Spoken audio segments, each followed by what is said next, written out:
మానవ జాతికి మనుగడలో మగువల పాత్ర అంత ముఖ్యమైనది. ప్రకృతి లేనిదే ఈ ప్రపంచం లేదు అన్నట్లు అసలు మహిళలు లేనిదే మానవ జాతికి మనుగడ లేదు.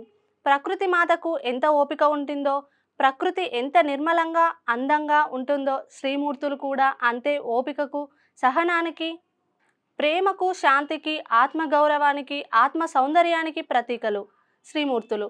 ఎక్కడైతే మహిళలు గౌరవించబడతారో అక్కడ సిరి సంపదలు తులాతూగుతాయి. శ్రీమూర్తులను గౌరవించిన కుటుంబాలు ఆహ్లాదకరంగా అభివృద్ధి దిశలో ఉన్నాయి. మహిళలు పురుషుల కంటే ఏమీ తక్కువ కాదని ఎన్నోసార్లు నిరూపితమైంది. సమ్మక్క సారక్కలు ఆత్మగౌరవానికి ప్రతీకలుగా నిలిచారు. చాకలి ఐలమ్మ అన్యాయంపై తిరుగుబాటు చేసింది. ఝాన్సీ లక్ష్మీబాయి, రాణి రుద్రమదేవి, రజియా సుల్తానాలు సహనానికి, దేశభక్తికి ప్రతీకలుగా నిలిచారు. మదర్ తెరీసా త్యాగానికి, సేవకు ప్రతిరూపం. సావిత్రిబాయి పూలే అభ్యుదయానికి ప్రతిరూపం. ఆధునిక భారతంలో ఎంతో మంది స్త్రీలు వారి వారి రంగాల్లో విశేష ప్రతిభ చూపిస్తున్నారు. ఇందిరాగాంధీ భారతదేశాన్ని ఎంత సమర్థవంతంగా ఏలినారో మనకు తెలిసిందే.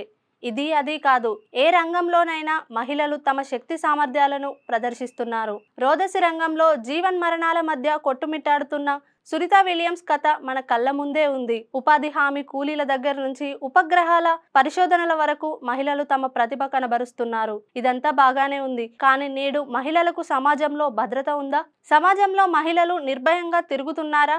లేదు. మహిళలపై దాడులు, అత్యాచారాలు జరుగుతూనే ఉన్నాయి. నిర్భయ లాంటి చట్టాలు కూడా మహిళలను రక్షించలేకపోతున్నాయి. కార్పొరేట్ యుగంలో నేడు మహిళ ఒక విలాస వస్తువుగా మారిపోయింది. ఈ పరిస్థితిలో మార్పు రావాలి. పురుషహంకార రాజ్యంలో మహిళలు ఇంకా మానసిక వేదనలో బతుకుతున్నారనేదే కాదనలేని సత్యం. మహిళలకు అధికారంలో వాటా ఇచ్చినప్పుడు మాత్రమే మహిళలకు సరైన న్యాయం జరుగుతుంది. పురుషహంకార ధోరణి వల్లే మహిళా బిల్లు అటకెక్కింది. ఏ రాజకీయ పార్టీకి కూడా మహిళా బిల్లు చట్టరూపం కావాలన్న చిత్తశుద్ధి లేదు. మహిళలకు అధికారం వస్తే తమ చాప కిందికి నీరు వస్తుందనే భయం, తమ మనుగడ అస్తిత్వానికి భంగం కలుగుతుందనే అనుమానం. అందుకే అన్ని రాజకీయ పార్టీలు మహిళా బిల్లుకు మోకాళ్ళడ్డవుతున్నాయి. నిజంగా వాళ్లకు చిత్తశుద్ధి ఉంటే చర్చకు తావు లేకుండా ఏకకంఠంతో బిల్లుకు మద్దతు పలికి ఏకాగ్రీవంగా పాస్ చేయాలి. కానీ అలా జరగడం లేదు. దీంతోనే అర్థమవుతుంది మహిళా బిల్లుపై వారికున్న చిత్తశుద్ధి. నిజంగా వారికి చిత్తశుద్ధి ఉంటే పార్లమెంటు బిల్లు పాస్ కావాల్సిన అవసరం లేదు. ఆయా పార్టీలు సగం టికెట్లు మహిళలకే కేటాయిస్తే సరిపోతుంది. అలా కేటాయించిన మహిళా అభ్యుదయంపై వారికున్న చిత్తశుద్ధిని నిరూపించుకోవాలి. ఈ పని చేసే స్వేచ్ఛ, అధికారం వారికి ఉన్నప్పుడు మరెందుకు చేయడం లేదు? పార్లమెంట్ నుంచి స్థానిక సంస్థల దాకా మహిళా రిజర్వేషన్ అమలు చేయాలి. మహిళలు అధికారంలోకి వస్తేనే సమాజంలో మార్పు వస్తుంది. అసాంఘిక కార్యక్రమాలకు, అవినీతి చర్యలకు ఆస్కారం తగ్గుతుంది.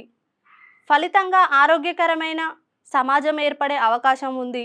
మహిళా అభ్యుదయంపై ఎంతసేపు మొసలి కన్నీరు కారిస్తే సరిపోదు, చేతల్లో చూపాలి.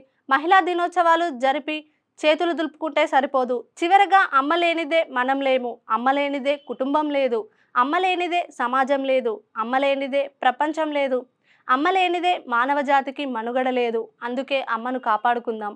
అమ్మ సంరక్షణలోనే సురక్షితంగా ఉందాం. ఎస్ఆర్కే టీవీ తరపున మహిళలందరికీ మహిళా దినోత్సవ శుభాకాంక్షలు.